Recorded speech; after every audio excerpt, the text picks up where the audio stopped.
Got it. Imagine this, you move from America with your young family and your husband and you come all the way across the world and make a new life in New Zealand. You've been here only 4 months, you've rented a house, everything's going well, and then all of a sudden a massive flood hits your house. We're safe, our cat's safe. Let's just see what's going on tomorrow. So we sleep in the hotel, and the next day we go back to the house and it had completely flooded. So about a meter of water at least. In this week's show, you're going to meet Ginger. Ginger is going to share with you what it's been like from start to finish when something so major happens, you're a new immigrant in the country, and Kiwi kindness really comes out to play. Got it. Welcome to the NZ Ahead podcast. Everything you need to know about moving to and living in New Zealand. There's a whole world here. So nice to be with you again. We call it Aotearoa around here, bro. You'll be right. We are your hosts, Liz and Brian. Amazing New Zealand in the southern seas. See, that's where I belong. That's home. So Ginger, welcome to the podcast. So excited to have you here with me today. Thrilled to be here. I have got so many questions to ask you. As I just said in the introduction, you moved over to New Zealand from the US and you've had quite a few months since you arrived. Can you just jump straight in and tell people who you are and how you came to be sitting behind this camera chatting to me in New Zealand? Yeah, so my name is Ginger. I moved from Denver, Colorado with my family, which includes my husband and my 2 children who are now 7, almost 8, and 10 years old. So at the time they were 7 and 9. We had decided after like 2016 happened, which a lot of people know what happened in 2016. Just things got kind of shaky in the US and we were just ready for a new adventure. It just seemed like a good time to try something completely new. And we kept coming back to New Zealand. We had some friends who lived in Wellington for a year and they always raved about it. And it just, everywhere we explored, it just kept coming back to New Zealand. The sense of humor, the beaches, the outdoor lifestyle. And my husband, unbeknownst to myself, had been following Jacinda Ardern on Twitter and kind of pretending that she was his leader during the time that we had one that we didn't really want to think about, unfortunately. And he's like, I just really appreciate, the rhetoric that happens in New Zealand. It seems a lot more gentle. And so we just kept coming back to it. And then finally, as the borders were opening back up again. So for a while we had to kind of plate the idea because the borders were closed because of COVID. He kind of received a gift. He looked online. We had already signed up with New Zealand Shores. We had already joined your community. I feel like that's when you join your community and when you do things that are like steps forward, like getting an immigration consulting firm is when you've really made the decision and now you're just trying to figure out, it's not an if, it's a how and when type of question. So after that happened, after we had signed along with that, he was looking online and found the green list that when the borders were opening, there was going to be certain fields that were offered a fast track to residency, and he happened to be on that list. He's a project manager, so he started applying for jobs, and for a while it was like crickets. You just are like, well, okay, maybe this is never going to happen. It feels still kind of like a pipe dream. And then I'll never forget, it was actually the day of the horrific Uvalde shooting. He got the interview at the University of Auckland. And then a week later ended up accepting that position. And then icing on the cake, a week after that, I had reached out to a recruiter at the University of Auckland as well to let them know about my background and that I'm already going to be moving to New Zealand with my husband, and she got me into an interview, and then I accepted a position, I think like maybe a week or so after he accepted his. So we ended up both being hired at the University of Auckland, and that's when we were like, okay, Sell We're a going. house, do all the things. Yes, do all the things. That was it. Fantastic story. It was, and such a long journey as well, right back from 2016. You had it in your head, and it's just, I love what you said about you just went from being a pipe dream to all of a sudden it steps up, it ramps up a little bit, doesn't it? And then, and I would say it didn't become like an actual thing that we were like, oh, let's seriously think about it, until about like 2020, 2021, kind of a post-COVID thing. Right. So how long have you been here now? How long have you been in New Zealand? We've been here since end of September 2022. So it's just been over 5 months. Right. Okay. And what is it? I've got a couple of questions. First thing, what is it that you do? What's your profession? So by trade, I guess, or by my master's degree is in library science. So I've been in the library field for, I think, coming up 23 years. But now I work as a functional analyst in basically what's the IT department of the University of Auckland, but we serve the library and the research field. So I guess I'm kind of what you would call a SME, or a subject matter expert in libraries, but in an IT capacity. And I did have a tech background in libraries. I've kind of done everything in libraries since I've been in the field for so long. Yeah. Everything from story times to like managing integrated library systems. So kind of the full spectrum. So had you ever been to New Zealand before? Nope. Oh, really? Oh, we came sight unseen. Right. I mean, we saw pictures and we kind of like thought about it in theory, because we were coming from I mean, my husband and I met in Washington, D.C., which is on the east coast of the U.S., and it's very hot, very humid, and very intense. It's definitely an intense place to live. And then we moved to Colorado, which is where I grew up, to raise a family. And Colorado is very high altitude. It's very dry. Beautiful mountains, great place to raise kids, but it also was having some issues with air quality. There was actually, I think, a day in one of the summers in Denver, it might have been 2020 or 2021, where I think it was 2021, that like was worse than Delhi. Really? Yeah. So wildfires, I mean, just really, we were struggling with some pretty poor air quality. Right. And we're both runners, so that was like really impacting our lifestyle. Yeah. And like I said, it wasn't all just a negative thing. It was because Denver's a great city. We had a great network, wonderful friends, great, it's a beautiful city. We had a great house, wonderful neighbors. But with New Zealand, we're like, there's beaches, there's mountains, there's, beautiful landscape. I don't see how it can go wrong. So we just decided to come sight unseen, and sometimes if you're gonna go hard. Yeah, exactly. Why not just take the leap?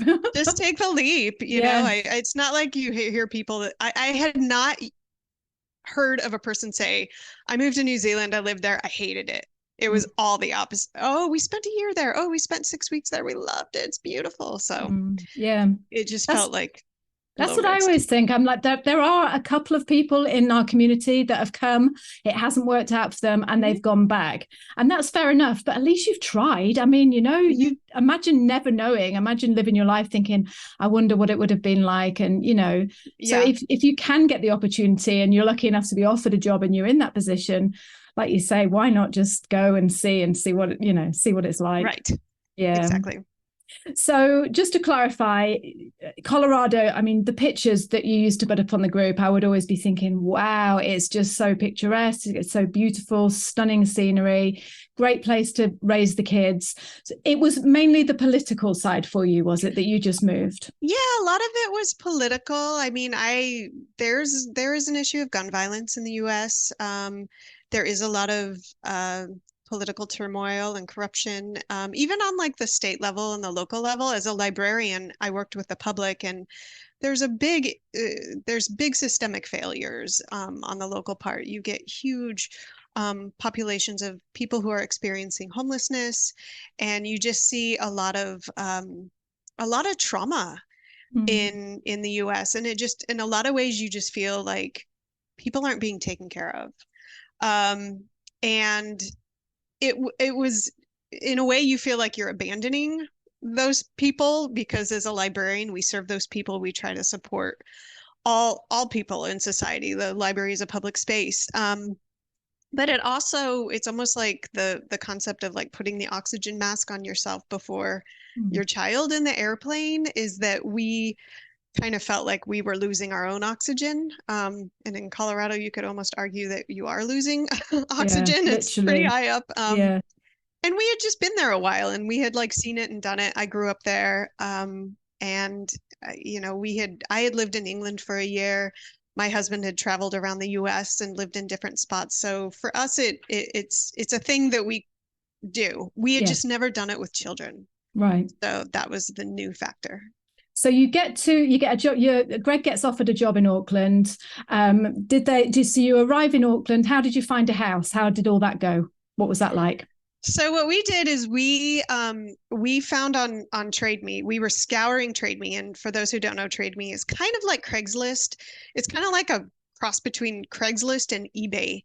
So it's in you can either do a buy now function, or it for items, or it has like a kind of an auction when it comes to selling used things. But it also has a huge real estate portion of the website where you can look at real estate, both rentals and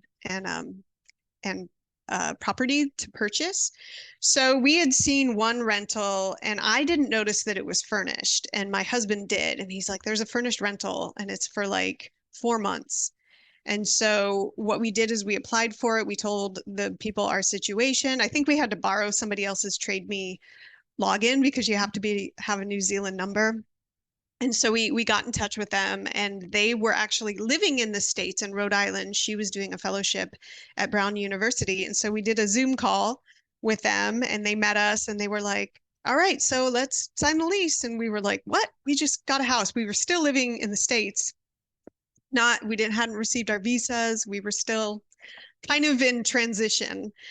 So we started with a 4-month furnished rental, and it was perfect. They had an older girl, a younger boy. So there was a kid room for each kid. The home, when we arrived, it was absolutely gorgeous. North Shore of Auckland, between two neighborhoods, Takapuna and Hauraki. We could sign our kids up for school immediately. Hauraki community ended up being phenomenal. And the house was gorgeous. I mean, it just overlooked the bay, and every night you would get this sunset just overlooking the bay with the trees and the birds. And I mean, it was gorgeous. So we spent 4 months there, and our kids really, really loved the school. This is where it's a little sad, is when we started looking for a rental again after renting that place. We kind of had to move to a different neighborhood or expand our search to a different neighborhood, because a lot of what you see in that area were, I think, like former beach batches or beach homes that weren't very well updated, or they were plaster homes, which in New Zealand means it's leaky. So we weren't really finding what we wanted at the price that we were hoping to pay. And I think we got kind of spoiled by the furnished rental that we had, because it was so gorgeous. And then we were seeing places and we're like, oh, we have to buy all this furniture and fill this place. And I should throw it in that we got rid of almost everything. I was going to say, what did you do with your stuff? I created a little website and posted it on Craigslist and on Nextdoor and on all the sites. And so people could just purchase our stuff. And for 2 weeks, it was just this intense sell everything, donate everything.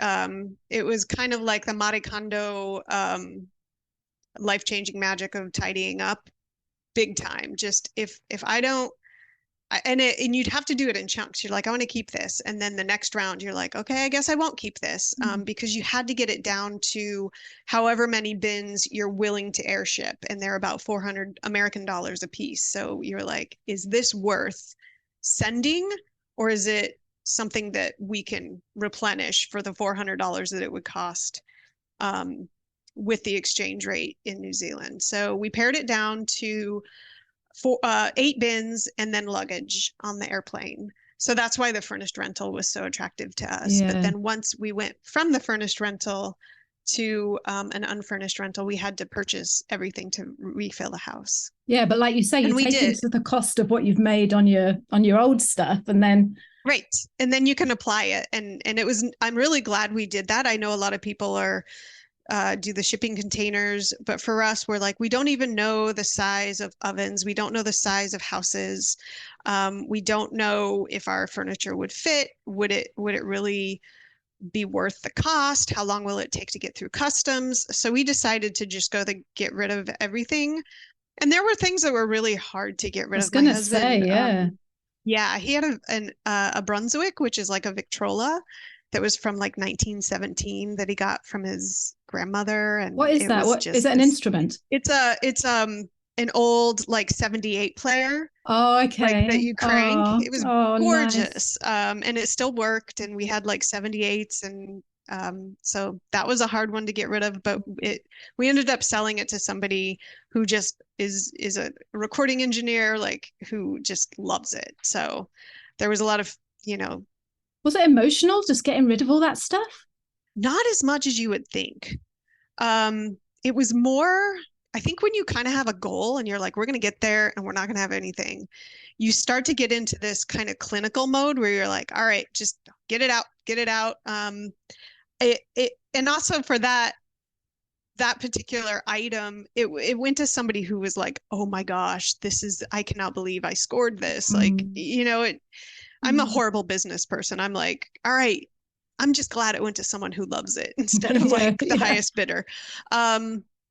So that was, no, it was more just the intensity of like getting it all out and, arranging all these people to come over and look at it. And then, it was more intense than, and maybe because it's so intense, you kind of take the emotion. You skipped over the emotion, because I mean, me and Brian have always had this thing. Brian has always been the bring it all over in brigade. Mm-hmm. And to be honest, Ginger, I love that feeling of when you walk away from somewhere and it's all gone and you suddenly feel, oh, fresh, I'm lighter. Yeah. But I think it takes a certain lot of courage, and certainly, like that's why I said, was it emotional? Because to say goodbye to your kids' things and your personal things. In the 8 bins, what did you bring? What sorts of things did you bring in the 8 bins? There were some kitchen items that we brought. We had like a set of all-clad cookware, which can be really, really, really expensive here. And it was very durable, like lasts forever kind of stuff. I brought we let each kid have a bin of their own, because if they're gonna give up most of their stuff, we'll let them have a bin of their favorite toys. And then we ended up with a bin of Legos. Oh, really? Because you can't get that in New Zealand, can you? Just, years of collecting your Legos. Yeah, so we had the kids thin it out as much as they could. And they did, but there was a bin that had Legos and other stuff shoved in there. There was musical equipment of mine, some sewing stuff, like some things I'd knitted. I almost don't even remember what was in all of those bins. Is it here yet? It's been here for months. It's been here. It got here, I think, a few weeks after we had arrived, because we air shipped. So of course, the longest part was just it going through customs and getting approved. But I don't even. There was a lot of things that when I opened them up, I'm like, we didn't need to bring this. What a waste of $400. Because then it ended up that, like, when you would look online in the States, the price would just show up differently than when you're actually here and you're like, oh, I can get this at Kmart for cheap. So there were things that I'm like, we didn't really need to bring that. But you don't know what you don't know. No. Oh, thanks so much for sharing that, because it is such a massive, that's the biggest thing when people are moving to New Zealand. They're like, should I bring it? Should I not? Should I bring it? Should I not?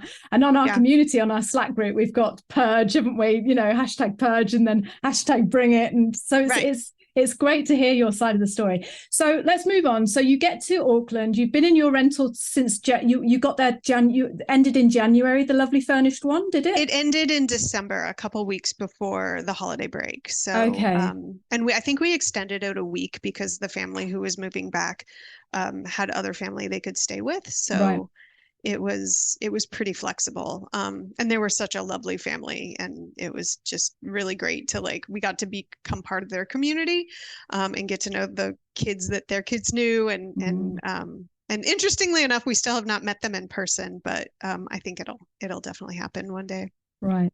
So you leave that rental and then you find another one, furnished or unfurnished? It's unfurnished, We this one. find an unfurnished one. Yep. You find an unfurnished one. And then here you are in New Zealand. You've moved from the other side of the world with your kids, with your 8 bins, Yep. and with Lego. And all of a sudden, this massive, horrible cyclone hits the North Island of New Zealand. Hello, Greg. Little cameo. Yes. And yeah, and that is what I want to talk to you about, because oh my goodness, what that, talk about completely out of the blue. You could never ever have prepared for that. So can you just talk about that and what's happened and your experience and things? Yes. So we did move to a new place. We found a really cute rental in an area called Milford, which is just north of Takapuna. So we're still on the north shore of Auckland. Wonderful community, great schools, close to the beach, shopping. This house was just a block and a half from the school that our children would go to. That was the hardest thing, is they really loved their old school. So transitioning to a new school was a bit challenging, especially because my son made this really great crew of friends at the old school. And the uniforms, we didn't know, so we just bought new uniforms, and then a month later we're like, oh, we have to get new uniforms. But that was a new thing for us as well. So we found this cute rental, and over the course of living in the furnished rental and then renting the new rental, we had to just buy everything, buy furniture, coordinate deliveries, or I was doing a lot on Trade Me, and you end up kind of having to drive all over the place to get things on Trade Me for, used things. And I kind of focused on getting like really cool, like 1960s looking pieces, and just kind of being creative. And it was a cute place. We knew what could fit. So we get the whole place furnished, and that was over the holiday, which was useful because most people basically are off work. It's kind of a low-key time in New Zealand, so we could focus on moving. The downside of it is it's when most people are on holiday, so everyone's like, oh, we're going to Taronga, we're going, flying to the South Island, we're doing this, we're going up north to the beach, and we were like, we're moving, but it is what it is. We had moved a lot in the last few months, so it just was a continuation of that. So we moved into the new place. We got it all set up. Sadly, one of our cats ended up passing away during that time unexpectedly. He had a tumor that we didn't know about. So that was kind of this like gutting part. Did you bring the cat year. with you? We brought 2 cats with us. Oh, I didn't know that. Yes. Oh. Yeah, we brought 2 cats. That's a whole other story, Yes. whole other expense. Yeah. So yeah, 8 bins, 2 cats, luggage, 2 Right. kids. And so that was tough. Oh. And so that happened on New Year's Eve. And then it was January 27th. So we had been in the house just over a month. Our other cat started getting sick. She was not holding food down. And it was a kind of traumatic for our kids. So we were like, we don't know what this diagnosis is. She's also an older cat. So my husband was taking her to the vet that night, and I decided to take the kids down to the CBD, which is downtown, to see a band play, an in-store, which is when a band plays in a record store, and it's free and kids can go and it's at a good time. I think it was at 6 p.m. and the band The Beths, who are from Auckland, they're fabulous, were playing. Our kids knew them. They had seen them live before. So I took them down to the CBD. We took a double-decker bus in the rain. It was just kind of like exciting, but also kind of like tense, because it was pouring rain all day that day. Right. And we see the show, we get them to sign a record, we do all the things, and then we take the bus back, and the bus is like charging through over the Auckland, the Harbor Bridge. We get back, and then we go to a restaurant, and we tell Greg, we'll meet you for dinner. And it takes him like 45 minutes to drive what's normally like an 8 to 10 minute drive, because so many of the streets are shutting down from flooding. So we have no idea really what's going on. We were on the bus, and the bus is like charging through all these puddles.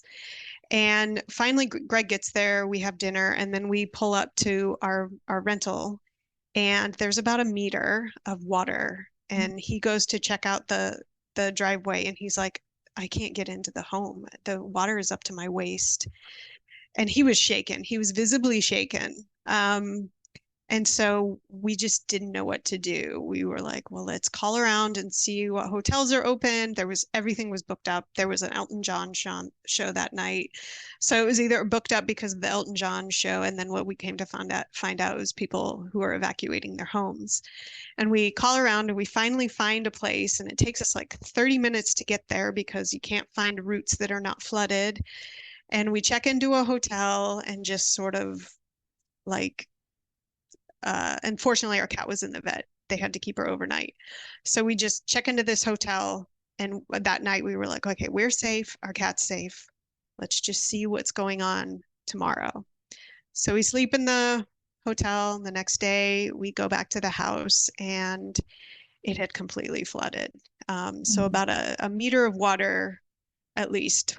Anything that was below like counter height was pretty much just all over the house. It was everywhere. So TV, sofa, anything on the floor, a bookshelf had just completely collapsed. I mean, it just looked like what you see in a flood. Yeah, yeah.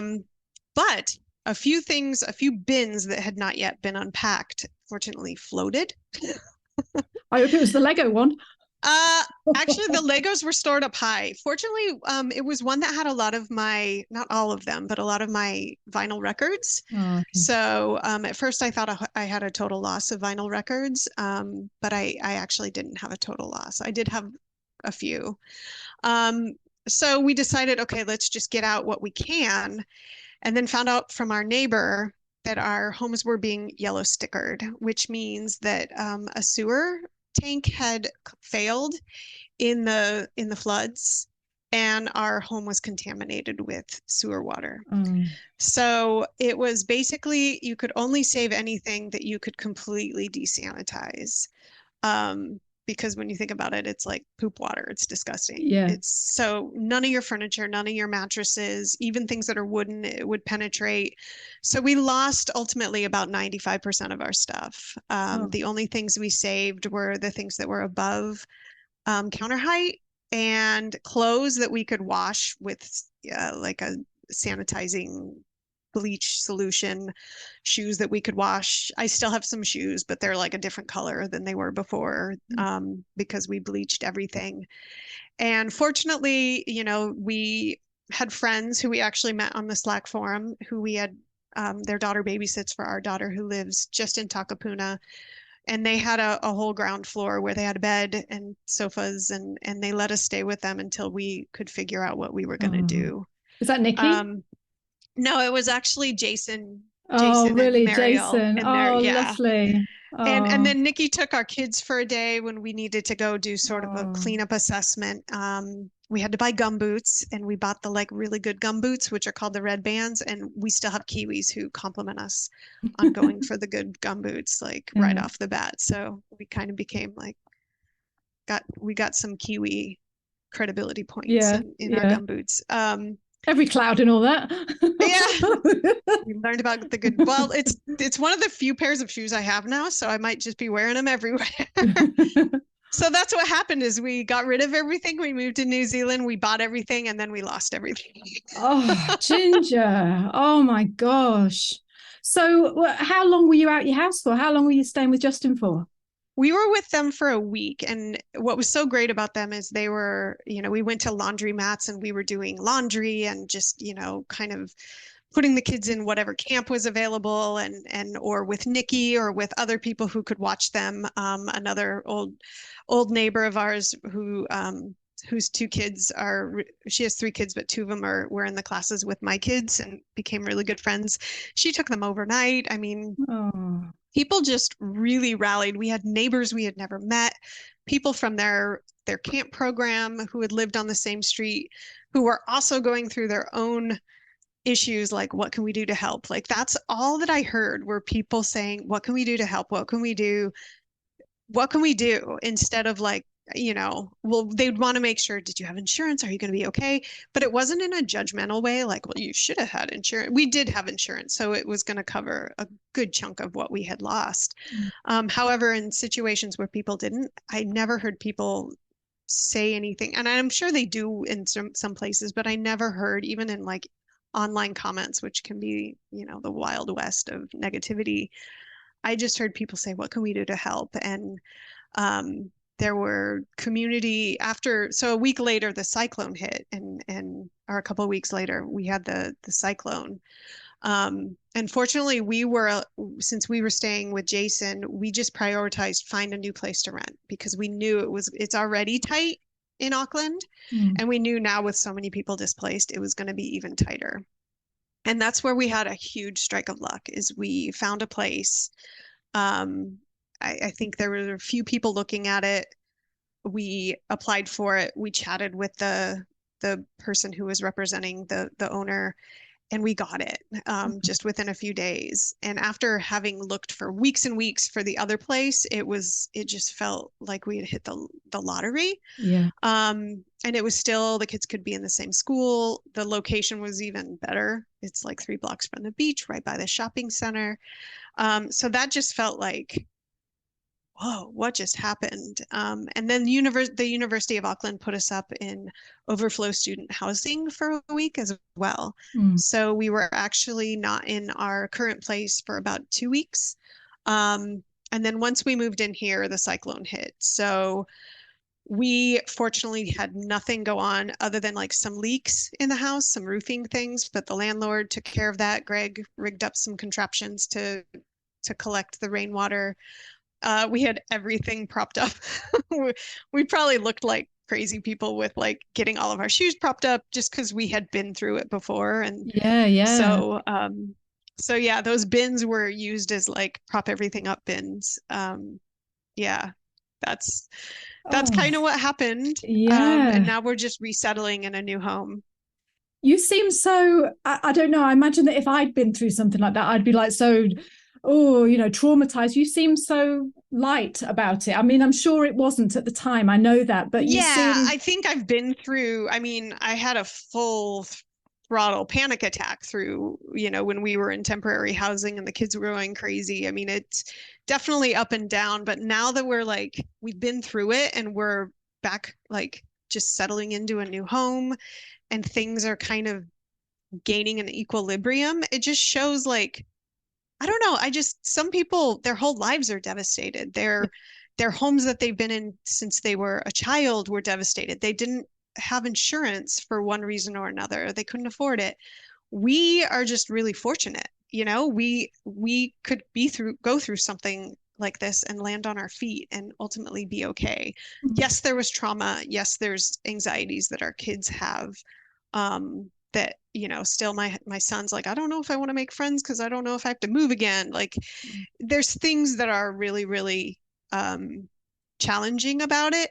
But when you look at it just in the grander perspective, we have so much privilege and we're so fortunate, and there's a lot more people who need help than we do. So, and just the way that Auckland, how our neighbors and friends and people we knew or hardly knew or didn't know reacted to this is very infectious, and it makes you just feel like I want to give back. I want to show others that they can get through this, that there's people that have your back. And so I think, and maybe I'm still on a little adrenaline, who knows, because we're still like unpacking and trying to organize and work and pick up the kids and do all of the other things that you kind of go in spurts where you're like, I'm good. And then you're like, oh, I'm exhausted. So you're getting me on a good day. Yeah. Well, it's Friday. I know. Well, exactly. But you know what? I was just thinking before, I thought, why did I not have parents like you? These cool parents who take their kids to the record store on the bus, like, just trotting down to Auckland. And then, it just seems like you just seem a very optimistic, energy, just, I love your attitude. And I know, like you say, you went through a lot of trauma, but in a way, and I know no one would ever wish this upon themselves, of course they wouldn't, but do you feel as if like being part of that and going through that and having to pull on the resources of other people and become part of a community and all going through that together, do you feel like it sort of cemented you into New Zealand a bit more than it would have done if you would have just like trotted over and like just sat there and waited to make friends in the nice normal way, rather than go through all this? But do you feel like that in any way? Absolutely. Yeah. It's really interesting that you said that, because while we were going through all of this, like when we were in the thick of it, I remember telling Greg, like, we went from feeling just like, okay, this is new, we're new, to like, this is home. Yeah. Like, this is how I want a society to respond. Even the news reporting, they did a whole segment on national news, which for people in the States is similar to NPR, on just acts of kindness. Mm. And like, and the way that they treated the reporting was such a human-centered form of journalism. And it wasn't I mean, they did talk about the trauma and things, but it wasn't the whole focus of the reporting. A lot of it was acts of kindness, people supporting each other. Call in, tell me something somebody did for you. Mm. Or it was very concrete. Let us know if you need help and let us know what you need. So the reporting was people saying, here's what we need in our community, in order to let other people in other parts of the country know what they could do that would actually be effective, instead of, I mean, what I think is different in New Zealand is sometimes when something happens to you, at least in our experience in the States, they'll like rally together, get you a gift card. It's very, very generous, very thoughtful. What's different in New Zealand is people show up with shovels and gumboots and wheelbarrows. And I mean, people were delivering items to help us clean up at the door. It was very tangible and very like, tell me what you need and I will bring you what you need. And it was also, do not just say nothing. Tell me what you need. Yeah. It was almost forceful. Yeah. And so we, felt comfortable saying, okay, we are going to accept. And that's hard. That's hard for a lot of people. And particularly from us, having just come from the States, which is very individualistic in its ethos, to say, okay, we need to rely on the community. We need to allow these people to have us stay in their home, and they cooked for us. And they, we actually, the week we had to stay with Jason and Mariel, like, was a really fun week. Like, we laughed a lot. We had great meals. We had wine. It was awesome. So that, like, I don't know, that's the piece that really made it feel like, okay, we've landed in a place where we feel very supported, and it just is really awesome. It's incredible. It's incredible. And it warms my heart to just hear, honestly, to hear the members of our Slack community coming together. It's everything that you could wish for. You think about this community that you want to build, and you're like, yeah, you're going to be there for each other. And then when something like that happens and you see it actually playing out, it's just, oh my gosh, it's incredible. I'm just so happy for you. And I'm happy that all the people in Auckland came to you, and it's just a really happy ending story. It's just, oh, that's gorgeous. Yeah. That's gorgeous. Yeah. I mean, we kept saying, like, we didn't lose a person, we didn't lose a pet. And no. At the end of the day, you know what? Yeah, we lost some memorabilia. I lost a guitar. Those things ultimately, even though the memorabilia can't necessarily be replaced, it still exists somewhere. We have 1 million pictures of our kids on our phones and somewhere in the cloud. And you can always find other things that can fill those gaps. Those are just memories. You can create those again.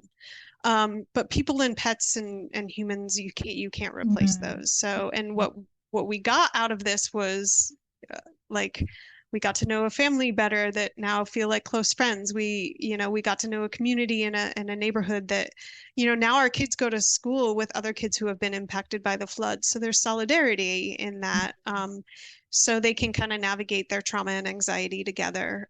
Their school was absolutely amazing. And like, how can we help families that have been through the floods and the cyclone? So the floods, I think I'll also differentiate that the cyclone and the floods were two different incidents. The floods greatly impacted certain parts of Auckland. And then the cyclone greatly impacted a different part of Auckland, being more the west coast of Auckland, and then the east coast, like near Hawke's Bay. So one was more of a localized event. The floods were being in Auckland. And then the cyclone was more of a whole North Island event that also impacted Auckland, but other parts of the country as well. Yeah. Yeah. And it all hit like within a few weeks. So it's been, it's been one hell of a ride, for a lot of it? people. Yeah. It's been one heck of a ride. Yeah, definitely. Yeah. I mean, I think it kind of helped that we had already gotten rid of all of our stuff. I mean, it was a prolonged, like, oh my gosh, again, we have to order stuff again. We have to do this again. However, like we had been through that practice. And so that whole idea of detachment had kind of already been in our heads. And maybe we're just crazy, but in a way that helps you get through a flood. Yes, it does.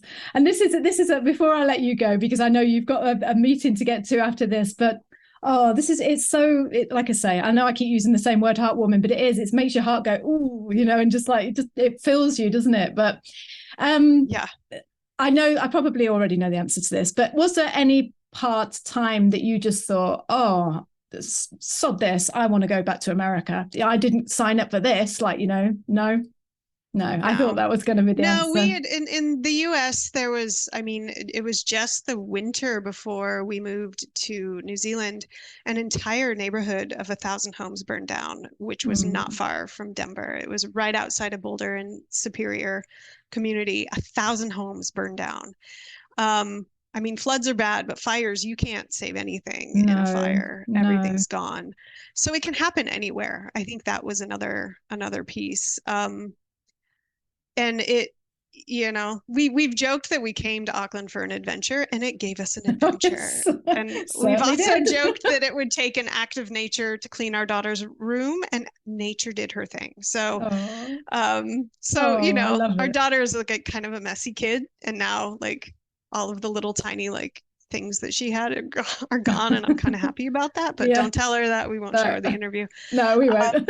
I think anybody who has kids and they collect all those tiny Hatchimals and things like that, it secretly wants them to like get flooded or something. Yeah. No, I never once. No. I still don't. I have zero regrets. You're so glad we moved here. You're ours now, Ginger. You're a true Kiwi now. You're not going anywhere. Yeah. I don't know. I think the way that the community responded, that really shows that this is more of a community oriented. At least we feel that in Auckland, which is a very big city, very diverse, multicultural city. And even though it's a big, bustling, sprawling city, within the neighborhoods, within our work community, people just really rally for each other. I am so glad you said that. Yeah, I am so glad you said that, because the amount of people that I was just chatting to Nikki on a podcast last week, and I was talking to her about the same thing. The amount of people that say, oh, if you're going to move to New Zealand, don't go to Auckland because there's no sense of community there. It's like too big. You need to move to like a smaller city, like, Palmy or Dunedin or Christchurch, or, like there's somewhere that's New Plymouth. It's just, and so to hear you say that, and Nikki said the exact same thing as well. Go Auckland, Auckland's go Auckland, awesome. Yes, and Auckland is awesome. Yeah, and both Nikki and I live on the North Shore, which is kind of its own thing. So it can only speak in terms of like living on the North Shore, but even our work community, which I work in Newmarket, which is more closer to the central business district. Each little neighborhood or suburb kind of has its own little community. So it's almost like, I've heard of Auckland being described as like a collection of villages, and it kind of does have that feeling, particularly in the North Shore. The North Shore is extremely family friendly, very neighborhoody, more laid back, beachy. It's definitely feels like a really just great community. And I love the diversity and the multiculturalism here. I mean, my whole team at work is from a different country. I mean, we have India, Bangladesh, Myanmar, China, Pakistan, Australia, like all over represented. The US, like in one team. Huh? Any Brits? There's some Brits, not on my direct team, but there's quite a few British and South African expats. So Oh, Yeah. I just love that. And also, I love what you said about you just going through this. You just now, and I know you would be this sort of person anyway. I know that you are, but you just want to give back. And it's just like help in any way you can. Yeah. Such a true Kiwi thing to say. It's just, Yeah. I mean, it's like I said, it's infectious. It's what you do. And even I had somebody who I struck up a conversation with at the grocery store. And after, she was like, "Did you do okay in the floods?" And I was like, "Oh, we got flooded out. What can I do to help?" I'm like, "I just met you over bread." Yeah. Like, yeah. yeah, Oh, that's fantastic. it's amazing. Ginger, thank you so much for joining me and coming and chatting about this. It's been absolutely lovely chatting to you. And thank you for being such a great part of our community. You're just a shining beacon. You really are. You really are. You and Greg, you're fantastic. And I really appreciate you being part of our community and sharing your story with us.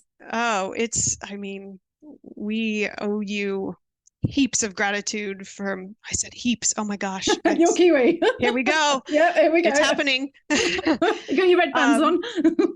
Yeah, the community has been a game changer for us, and it continues to be. It's just, we got through this because of that community, whether it's just somebody to rant at and someone's gonna actually respond and offer a word of support, or it's actual people who are part of the community who watch our kids, who let us stay with them, who we have dinner with, who we just really enjoy their company, and we're all in this together in a lot of ways. So thank you.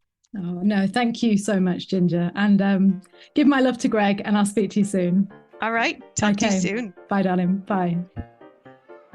Thank you so much for joining us on the podcast this week. We have loved having you here with us. If you loved this week's show, please share this with your friends. Send it to anybody you know that wants to think about moving to New Zealand, and get on over here yourself. And tell them how brilliant it is as well. And also, if you haven't signed up for our free 5-day video guide showing you what life is really like in New Zealand, then go over to the website and sign up. You are missing out. This is brilliant.